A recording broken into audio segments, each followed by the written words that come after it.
Iran का nuclear programme सिर्फ आज से नहीं बल्कि शुरुआत से ही सुर्खियों में रहा है, जहां इसकी वजह से ईरान और यूएसए कई बार आमने सामने भी आ चुके हैं। अगर ईरान की माने तो वो इसे peaceful purpose basically energy production के लिए चला रहा है। न्यूक्लियर हथियार बनाना उसका मकसद नहीं है, बल्कि 2003 में तो ईरान के सुप्रीम लीडर खामेनेई ने खुद न्यूक्लियर वेपन्स के खिलाफ फतवा दिया था। पर प्रॉब्लम यह है बंधु कि ईरान की कथनी और उसकी करनी में फर्क नजर आता है। जैसे कि न्यूक्लियर एनर्जी बनाने वाले रिएक्टर में फ्यूल यानी यूरेनियम का इनरिचमेंट लेवल अराउंड 3.67% होना चाहिए, पर IAEA की माने तो ईरान इस मामले में 60% के लेवल तक पहुंच गया है, जो कि न्यूक्लियर रिएक्टर फ्यूल के हिसाब से काफी ज्यादा पर न्यूक्लियर हथियार के लिए जरूरी एनरिचमेंट लेवल के बहुत करीब है। और ये चीज यूएस और उसके साथी खासकर इजराइल के लिए प्रॉब्लम बनी हुई है। अब ईरान न्यूक्लियर हथियार बना रहा है कि नहीं, ये अपने आप में ही केबीसी लेवल का सवाल है, पर आखिर वो क्या रीजंस हो सकते हैं कि तमाम मुश्किलों के बाद भी ईरान अपने न्यूक्लियर प्रोग्राम में डटा हुआ है।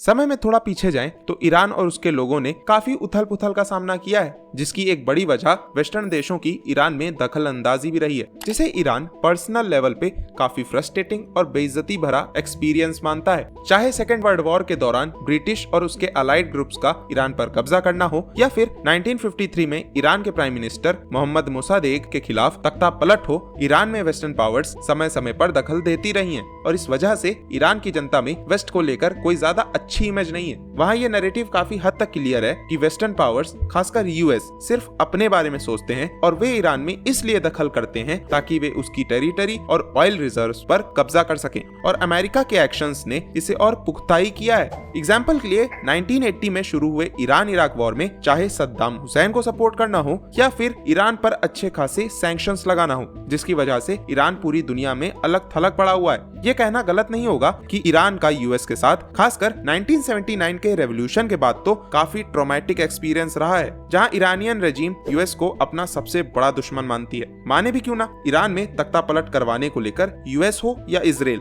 सब ओपनली बोलते हैं, जो कि ईरान और उसकी रेजिम के लिए सीधा थ्रेट है और ईरान इस खतरे को खत्म करना चाहता है। अब इसमें न्यूक्लियर वेपन्स का क्या रोल है, चलो समझते हैं।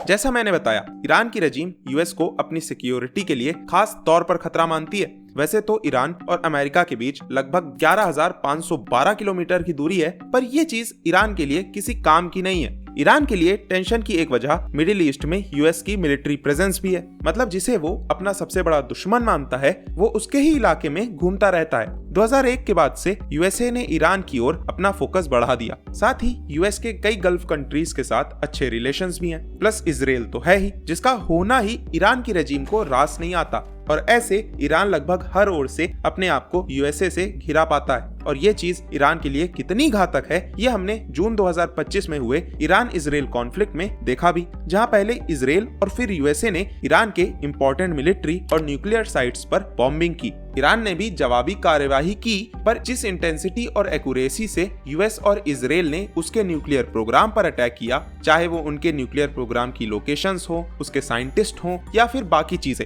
इसने ईरान के सिक्योरिटी कंसर्न्स को और साफ कर दिया। पर इस सब में न्यूक्लियर वेपन ईरान के लिए क्या बदल सकता है? दरअसल न्यूक्लियर वेपन्स ईरान के अल्टीमेट डिफेंस की तरह होते हैं, जिससे न सिर्फ ईरान और उसकी रेजिम का सर्वाइवल सुनिश्चित होगा। फॉर एग्जाम्पल, ईरान के न्यूक्लियर पावर बनने के बाद चांसेस बढ़ जाते हैं कि यूएसए और पूरी दुनिया उससे अलग तरीके से अप्रोच करेगी, बल्कि ये ईरान के लिए एक स्ट्रेटेजिक टूल भी होगा मिडिल ईस्ट और दुनिया भर में उसका इन्फ्लुएंस बढ़ाने में। और ये अपने को लाता है रीजन नंबर 3 पर।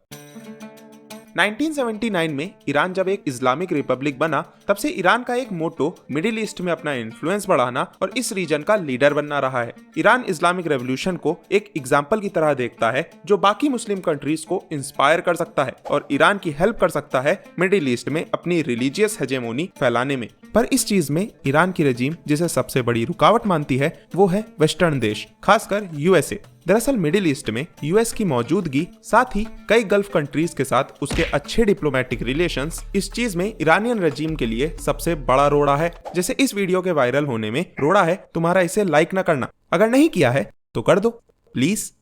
तो मिडिल ईस्ट में एक तरीके से एक रीजनल स्ट्रगल चल रहा है पावर के लिए, ईरान और यूएस साथ ही उसके गल्फ साथियों के बीच। प्रेजेंट टाइम में ईरान हिजबुल्लाह जैसे टेरर ग्रुप्स को सपोर्ट करके अमेरिकन और इजरायली थ्रेट्स को अपनी पावर दिखाता है। ऐसे में न्यूक्लियर वेपन का आ जाना न सिर्फ यूएस के खिलाफ ईरान की पोजीशन मजबूत करेगा, बल्कि इस रीजन में उसकी लीडरशिप स्थापित करने में भी हेल्प कर सकता है। बस नॉर्थ कोरिया वाला केस न हो जाए, जहां न्यूक्लियर स्टेट बनने के बाद नॉर्थ कोरिया पर और कड़े इंटरनेशनल सैंक्शंस लगे, जिससे वो पूरी दुनिया से और आइसोलेट हो चुका है। और ऐसा नहीं है कि ईरानियन लीडर्स को इस चीज का आइडिया नहीं है, इसके बावजूद भी वे न्यूक्लियर प्रोग्राम नहीं छोड़ रहे। आखिर क्यों?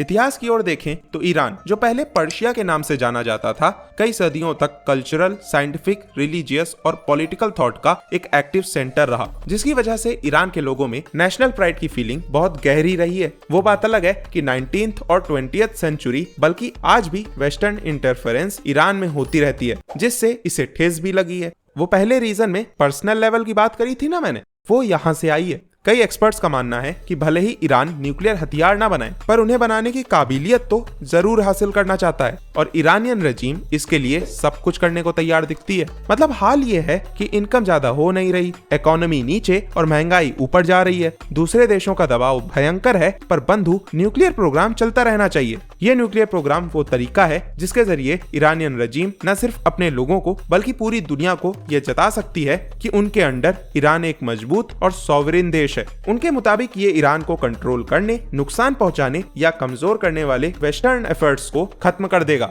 और इसके जरिए ईरान जियोपॉलिटिक्स में अपना सही ओहदा हासिल कर सकेगा। तो एक तरीके से अब ये ईरान के लिए नेशनल प्राइड का मुद्दा भी बन चुका है। और पता है इस सब में सबसे ज्यादा प्रॉब्लम किस बात में है? सिर्फ ये नहीं कि ईरान न्यूक्लियर हथियार बना सकता है या बना रहा है, बल्कि उसे ऐसा लगता है कि इसके सिवा उसके पास दूसरा कोई ऑप्शन ही नहीं है, बिना किसी फॉरेन इंटरफेरेंस के आगे बढ़ने के लिए, अपना इन्फ्लुएंस बढ़ाने के लिए। पर ईरान तो ये चाहता है। एक और देश है दूर ईस्ट की तरफ, चाइना, जो इससे भी कई कदम आगे है। उसके लिए बॉर्डर वहीं होती है जहां उसकी सरकार चाहती है। पर बंधु, चाइना ऐसा करता क्यों है, और क्या ईरान भी आगे जाके यही करने वाला है? अगर जानना है तो इस वीडियो पे क्लिक करो, मैं तुमसे वहीं पे मिलूंगा। हाँ, पर लाइक करके जाना।